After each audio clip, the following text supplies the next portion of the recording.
नमस्कार। आज हम डिस्कस करेंगे इम्पोर्टेंट हिमाचल प्रदेश जी के क्वेश्चन। सभी question exam point of view से इम्पोर्टेंट हैं। देखिए, आपके जितने भी एग्जाम हैं, चाहे वो एचएएस का है या फिर तहसील वेलफेयर ऑफिसर का है, टीडब्ल्यूओ का, चाहे नायब तहसीलदार का है या फिर कोई और एग्जाम है, उन सभी के लिए ये वीडियो हेल्पफुल है। जिन एग्जाम में आपकी एचपी जी की पूछी जाती है तो कम्प्लीटली हम एचपी जी के इसमें डिस्कस करते हैं, डिटेल में डिस्कस करते हैं। वीडियो का पीडीएफ भी आप डाउनलोड कर सकते हैं। पीडीएफ के लिए आप हमारा टेलीग्राम चैनल डाउनलोड कर लें। टेलीग्राम पर आपको पीडीएफ इजीली मिल जाएंगी। चलिए डिस्कस करते हैं आज की वीडियो का फर्स्ट क्वेश्चन। क्वेश्चन नंबर 1 है, in Himachal Pradesh where is disaster recovery centre for monitoring and controlling unmanned 33 KV and above sub station. देखिए, ये इसका सही आंसर है ऑप्शन ए, पांवटा साहिब। पांवटा साहिब में जो है एक डिजास्टर रिकवरी सेंटर बनाया गया है। इसमें क्या होगा, ये कोई भी मैन कंट्रोल नहीं है, मैन कंट्रोल नहीं करेंगे इसको, ये अनमैन्ड कंट्रोल है। इसकी कैपेसिटी है 33 केवी। तो ये आप याद रखिएगा कि ये कहाँ पर है, पांवटा साहिब में। पांवटा साहिब कहाँ पर पड़ता है, पांवटा साहिब पड़ता है डिस्ट्रिक्ट सिरमौर में। तो डिस्ट्रिक्ट सिरमौर से रिलेटेड जितने भी इंपॉर्टेंट क्वेश्चन बनते हैं उन सभी को हम डिस्कस करेंगे। काफ़ी टाइम से हमने इन क्वेश्चन को डिस्कस नहीं किया है, तो एक बार रिवाइज करते हैं। देखिए, डिस्ट्रिक्ट सिरमौर का एरिया है 2825 स्क्वायर किलोमीटर, डिस्ट्रिक्ट जो कि पूरे हिमाचल का 5.07% कवर करता है। डिस्ट्रिक्ट सिरमौर का गठन जिले के रूप में 15 अप्रैल 1948 को जो था वो हुआ था। राजा रसालू को जो है वो सिरमौर का संस्थापक माना जाता है। सिरमौर की हिस्ट्री में जो है वो राजा सुबंस प्रकाश को सिरमौर का संस्थापक वैसे माना जाता है कि इनके कार्यकाल से सिरमौर स्टार्ट हुआ था, डायनेस्टी सिरमौर की। और सिरमौर की कैपिटल इन्होंने राजभवन को बनाया था। महिमा लाइब्रेरी 1926 में बनी थी, अमर प्रकाश के द्वारा बनाई गई थी। इसके बाद देखिए, उदित प्रकाश के द्वारा जो था राजभवन से अपनी राजधानी जो थी वो राजभवन से कलसी को शिफ्ट की गई थी। सुमेर प्रकाश ने अपनी राजधानी रतेश को बनाया था। सूर्य प्रकाश ने राजधानी कालसी को बनाया था। राजा बुद्धि प्रकाश ने अपनी राजधानी राजपुरा को बनाया था। वीर प्रकाश ने अपनी राजधानी हाटकोटी को बनाया था और हाटकोटी में इन्होंने राविनगढ़ का किला भी जो था वो बनवाया था। फिरोज शाह जब दिल्ली का शासक था तो उसने जो था वो सिरमौर को अपनी शाखा बनाया था। उस समय सिरमौर के राजा होते थे राजा भगत प्रकाश, और ये टाइम था 1379 का टाइम। सिरमौर के राजा जो कंटेम्परेरी थे, समकालीन थे शाहजहां के, वो थे राजा मंधाता प्रकाश। औरंगजेब ने जो था वो कलंकार और सराहनपुर के एरिया सिरमौर के राजा सुभंग प्रकाश को भेंट किए थे। गुरु गोविंद सिंह के द्वारा जब सिरमौर विजिट किया गया था तो उस समय सिरमौर के राजा थे राजा मेदिनी प्रकाश। ईच valley, Kiardadun valley, Paonta valley Sirmaur में स्थित है। श्रृंगुल देवता सिरमौर में पूजे जाते हैं। सिरमौर को जो है वो सुप्रिटेंडेंट ऑफ शिमला से रिमूव करके दिल्ली कमिश्नर के अधीन किया गया था 1886 में। मोनेस्ट्री ऑफ पुरनेवाला सिरमौर में है। धांगरा डांस परफॉर्म किया जाता है सिरमौर के लोगों के द्वारा। हर फोक सॉन्ग है सिरमौर का। लोहगढ़ किला, जातक किला सिरमौर में है। राजेंद्र प्रकाश जो थे वो अंतिम राजा थे सिरमौर के। तो ये बेसिक क्वेश्चन है सिरमौर के बारे में, याद रखिएगा। देखते हैं हमारे पास नेक्स्ट क्वेश्चन क्या है। नेक्स्ट क्वेश्चन है हमारे पास, the real estate regulatory authority, जिसको रेरा कहा जाता है, has been constituted in Himachal Pradesh. तो हिमाचल प्रदेश में रियल एस्टेट विनियामक प्राधिकरण का गठन कब हुआ था? देखिए, रेरा का जो गठन हुआ था, रेरा एक लेटेस्ट टर्म है हिमाचल के लिए। इसका गठन कब हुआ था? 2019 में। ऑप्शन सी सही आंसर है। और रेरा जो है वो शिमला से काम करता है। अब यहाँ से आपको रेरा की फुल फॉर्म याद रखनी है, रियल एस्टेट रेगुलेटरी अथॉरिटी। इसकी फुल फॉर्म आप याद रखिएगा, और कब इसकी स्थापना हिमाचल प्रदेश में हुई वो भी याद रखिएगा। यहाँ से बस आपको इतनी सी इन्फॉर्मेशन याद रखनी है, ये काफ़ी इन्फॉर्मेशन है यहाँ से। Next question, in which year Nahan national bank was set up which was merged with Himachal Pradesh cooperative bank limited in 1955। देखिए, किस वर्ष नाहन नेशनल बैंक की स्थापना हुई थी, जिसे HP सहकारी बैंक लिमिटेड के साथ 1955 में मिला दिया गया था? देखिए, किस वर्ष हुई थी इस बैंक की स्थापना? इसकी स्थापना जो थी वो हुई थी ऑप्शन बी 1893 जो है वो सही आंसर। देखिए, इस क्वेश्चन को हम किसी और क्वेश्चन की फॉर्म में पहले भी डिस्कस कर चुके हैं। अब इसके बारे में एक बार फिर से आपको बता देता हूँ।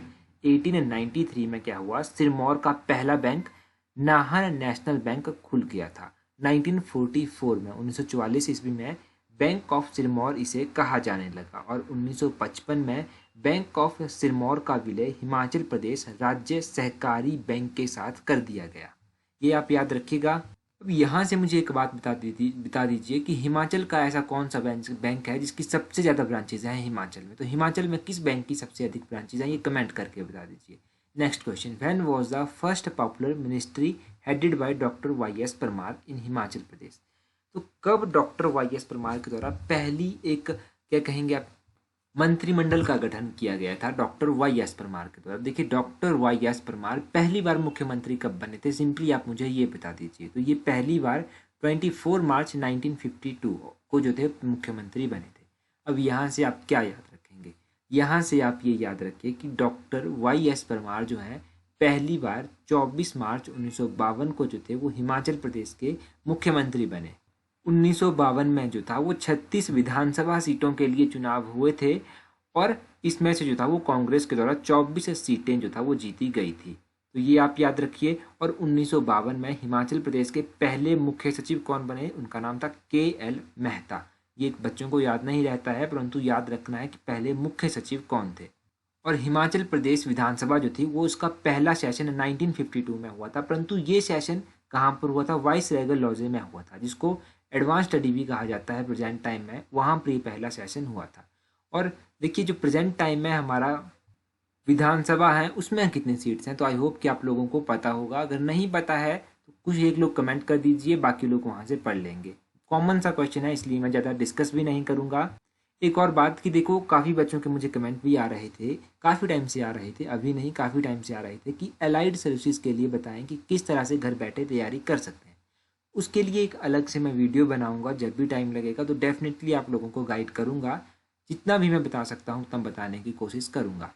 तो उसके लिए एक अलग से वीडियो में आपको एक्सप्लेन किया जाएगा कि किस तरह से आराम से आप तैयारी कर सकते हैं। Next question, which of the following lordship was not part of 12 ठकुराइन ऑफ हिल्स? कौन सी इनमें से ऐसी लॉर्डशिप थी जो कि 12 ठकुराइनों का भाग नहीं थी? यहाँ से आप समझिए कि 12 ठकुराइनें थी, 18 ठकुराइनें थी। 12 ठकुराइनें भी थी, 18 ठकुराइनें भी थी। तो इनमें से पूछा गया था कि कौन सी ऐसी ठकुराइन थी जो 12 ठकुराइनों का भाग नहीं थी। तो खनेटी जो था वो 12 ठकुराइनों का भाग नहीं थी। ऑप्शन ए सही आंसर है। तो खनेटी किसका भाग थी? खनेटी जो थी वो 18 ठकुराइनों का भाग थी। ये आप याद रखिएगा। 14 ठकुराइनें भी थी, 12 ठकुराइनें भी थी, 18 ठकुराइनें भी थी। 12 ठकुराइनों की बात हो रही है। तो हम बात करेंगे कि 12 ठकुराइनों में कौन कौन सी रियासतें आती थी। एक तो आती थी केउंथल, दूसरी आती थी भगाट, तीसरी आती थी भागल, चौथी आती थी कोठार, पांचवी आती थी कुमारसेन, छठी आती थी भज्जी, सातवीं आती थी महलोग, आठवीं आती थी धामी, नौवीं आती थी कोटी और 10वीं आती थी कियारी या फिर इसे मधान भी कहते थे। 11वीं आती थी कुनिहार और 12वीं आती थी मांगल। तो ये आप याद रखिएगा, बुक पर आपको इजीली मिल जाएगा। बुक पर आप पढ़ें इसको, आराम से रिवाइज करें इसको। काफ़ी अच्छा क्वेश्चन है, ये भी एक अच्छा रिवाइज यहाँ से आप कर सकते हैं। नेक्स्ट क्वेश्चन है हमारे पास, which of the following lakes is situated between the Dodra Kwar and Sangla? तो कौन सी ऐसी लेक है जो डोडरा कवार और सांगला के बीच में स्थित है? तो इस क्वेश्चन का ऑप्शन ए जो है वो सही आंसर है। ब्राधोनसर लेक जो है वो स्थित है डोडरा कवार और सांगला के बीच। देखो, अब हम यहाँ से दो डिस्ट्रिक्ट की लेक्स जो है वो रिवाइज करेंगे। एक तो डिस्ट्रिक्ट शिमला की और एक डिस्ट्रिक्ट किन्नौर की। देखो, डिस्ट्रिक्ट शिमला में जो लेक्स हैं वो हैं चंद्रनाहन झील, तानू जुबल झील, चंद्रनाहन झील। तो चंद्रनाहन झील है ना, यहाँ से कौन सी नदी? एक पब्बर नदी है, इसका उद्गम स्थल इसको माना जाता है। एक ब्रादसर लेक हो गया और एक करियाली लेक हो गया। ये सभी कहाँ पर है? ये शिमला में स्थित है। बात डिस्ट्रिक्ट किन्नौर की आती है तो डिस्ट्रिक्ट किन्नौर में नाकू लेक स्थित है, सोरंग लेक डिस्ट्रिक्ट किन्नौर में स्थित है। तो ये डिस्ट्रिक्ट किन्नौर की आप इंपॉर्टेंट लेक्स भी याद रखिएगा। तो यही आप याद रखेंगे लेक्स के बारे में, इतना काफ़ी है। अब हमारे पास नेक्स्ट क्वेश्चन है हमारे पास, which of the following painter belong to Sirmaur princely state? तो कौन सा पेंटर सिरमौर रियासत से संबंध रखता है? देखिए, सिरमौर रियासत से कौन सा पेंटर है जो संबंध रख सकता है? अगर आपने थोड़ा सा पेंटर के बारे में पढ़ा है तो ऑप्शन सी अंगद जो है वो सही आंसर है। अंगद ऐसे पेंटर हैं जो कहाँ से संबंध रखते हैं? सिरमौर से संबंध रखते हैं। अब पेंटिंग की बात हुई है तो पेंटिंग के बारे में भी थोड़ा सा हम रिवाइज करेंगे, क्योंकि देखो यहाँ से भी क्वेश्चन पूछे जाते हैं और पूछे भी गए हैं। तो पेंटिंग से पहले जो क्वेश्चन इंपॉर्टेंट क्वेश्चन है उनको रिवाइज करते हैं।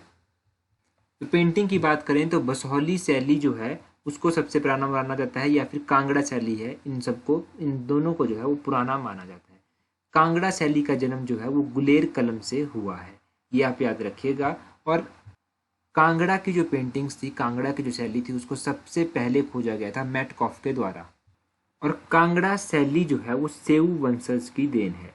सेऊ एक पेंटर थे, उनका पुत्र था मनकू, और नैनसुख ये उनके पुत्र थे। ये गुलेर के प्रसिद्ध पेंटर थे और इन लोगों को जो था वो कांगड़ा भी बुलवाया गया था। भोलाराम जो था वो कांगड़ा शैली का एक अच्छा चित्रकार था। अगर बात करें कुछ और रियासतों की, तो देखो कुछ और रियासतें हैं जैसे कि नूरपुर हो गया, तो नूरपुर जो है वहाँ पर गोलू एक पेंटर थे। सिरमौर हो गया, सिरमौर में अंगद एक पेंटर थे। संजू जो थे और भगवान जो थे, ये दो पेंटर जो थे ये कुल्लू के पेंटर थे, तो ये आप याद रखिएगा। फत्तू जो थे वो राजा संसार चंद के दरबार के एक प्रसिद्ध पेंटर थे। तो ये कुछ पेंटर मैंने आपको मोटे मोटे तौर पर बता दिए, बाकी इतना सा अगर आप रिवाइज कर लेंगे तो काफ़ी है फिलहाल के लिए। Question number next, in which month Chhatrari yatra fair held in Chamba district. तो चंबा डिस्ट्रिक्ट में जो है वो छतरारी यात्रा कब शुरू होती है। तो इस क्वेश्चन का जो है वो कौन सा सही आंसर है, इस क्वेश्चन का ऑप्शन ए अक्टूबर जो है वो सही आंसर है। छतरारी यात्रा जो है वो अक्टूबर के महीने में शुरू होती है। तो कुछ इंपॉर्टेंट फेयर और फेस्टिवल एक बार हम क्विकली रिवाइज कर लेंगे ताकि हेल्प हो जाए थोड़ी सी। देखिए एक बार देख लेते हैं। शिवरात्रि मेला जो है वो फाल्गुन के महीने में लगता है। सैर मेला असौज महीने की 1 तारीख को लगता है। मणिमहेश यात्रा सितंबर महीने में शुरू होती है। मणिमहेश यात्रा राधा अष्टमी को समाप्त हो जाती है। फुल्लैच फेस्टिवल भादों और असौज के महीने में लगता है। लद्राचा मेला जुलाई अगस्त के महीने में लगता है। चारवल फेस्टिवल जो है वो भादों के महीने में लगता है। छतरारी यात्रा अक्टूबर के महीने में, और Minjar Mela second Sunday of Sawan month को शुरू होता है, third Sunday of Sawan month को समाप्त हो जाता है। सूही मेला जो है 15 ऑफ चैत को स्टार्ट होता है और 1 ऑफ बैसाख को ये समाप्त हो जाता है। रेणुका फेयर जो है वो सिरमौर का 10 दिनों के बाद लगता है दिवाली के। और देखिए अगर हम बात करेंगे बरलाज फेस्टिवल की, तो बरलाज फेस्टिवल सोलन और सिरमौर में लगता है दिवाली के 2 दिन बाद। पत्थर का खेल हलोग धामी में लगता है दिवाली के 2 दिन बाद। बिशु, बिशोआ, बैसाखी ये सब फेस्टिवल हैं जो ज्येष्ठ के महीने में लगते हैं। नवाली फेर मंडी में लगता है। काहिका मेला कुल्लू में लगता है। और सोवी यात्रा नैना देवी से संबंध रखती है। घंटाल फेस्टिवल लाहौल स्पीति में लगता है जून के महीने में। थॉन फेस्टिवल लाहौल स्पीति में लगता है।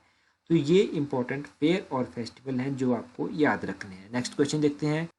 तो जो हमारे पास नेक्स्ट क्वेश्चन है वो भी काफ़ी इंपॉर्टेंट है। Himachal Pradesh commission for protection of child right was set up under the. तो देखिए हिमाचल प्रदेश में एक कमीशन सेटअप किया गया जिसमें प्रोटेक्शन ऑफ चाइल्ड राइट के लिए बात कही गई और इस कमीशन को नाम दिया गया Himachal Pradesh commission for protection of child right. तो ये कौन सा एक्ट के तहत आता है, तो ये आता है commission for protection of child act 2005। Option B जो है वो सही आंसर है। इस दिन जो था इस एक्ट के तहत इसको स्थापित किया गया और इसकी जो नोटिफिकेशन इसकी जब इशू हुई थी तो वो डेट कौन सी है, वो है 2013। तो 2013 में जो था इसकी नोटिफिकेशन जो थी वो इशू हुई थी। ये आप याद रखिएगा। 2 कॉन्सेप्ट हैं यहाँ से, बिल्कुल इजी कॉन्सेप्ट हैं। 1857 में अंग्रेजों के विरुद्ध उठ खड़े होने के लिए जनता को प्रेरित करने वाले जन नायक प्रताप सिंह की शहादत कहाँ हुई थी। तो प्रताप सिंह की शहादत धर्मशाला में हुई थी। ऑप्शन ए जो है वो सही आंसर है। अब 1857 की विद्रोह की बात करेंगे in context of Himachal Pradesh. तो देखो एक थे प्रताप सिंह और उनके कुछ साथी थे। इन सभी को जो था एक तो इनके साथी थे वीर सिंह, तो इन सभी को गिरफ्तार किया गया और धर्मशाला में इनको 3 अगस्त 1857 को फांसी दे दी गई। ठीक है, तो इनको कब फांसी दी गई, 3 अगस्त 1857 को। जब 1857 का विद्रोह हुआ उस समय सबाथू में जो था वो राम प्रसाद बैरागी को गिरफ्तार कर लिया गया और अम्बाला भेज दिया गया। फिर उनको भी मृत्युदंड जो था वो दे दिया गया था। 1857 का विद्रोह जब हुआ तो कुल्लू में जो था वो प्रताप सिंह के नेतृत्व में विद्रोह हुआ था और बुसहर ने जो था वो 1857 के विद्रोह में अंग्रेजों का साथ बिल्कुल भी नहीं दिया था। ये आप याद रखिएगा। जब 1857 का विद्रोह हुआ तो शिमला हिल्स के कमांडर इन चीफ जो थे वो थे जनरल एंसन और शिमला के डिप्टी कमिश्नर थे वो थे लॉर्ड विलियम हे। ये सब छोटी छोटी चीज़ें मैंने आपको बेसिक बता दी, मोटे तौर पर समझा दी। आई होप कि आपको ये चीज़ें समझ भी आई होंगी। आपके लिए जो आज का क्वेश्चन है वो है which of the following organization help to develop skill of youth in Himachal. तो हिमाचल में युवाओं के कौशल को उन्नत करने के लिए कौन सा संस्थान जो है वो सहायता कर रहा है। आपके पास 4 ऑप्शंस दी गई हैं। आप बताइए कमेंट करके कि कौन सा संस्थान है, उसकी स्थापना कहाँ कब हुई थी और उसका हेडक्वार्टर जो है वो कहाँ पर स्थित है। ये बेसिक क्वेश्चन आप कमेंट करके बता दीजिए। So that's all, thank you for watching the video.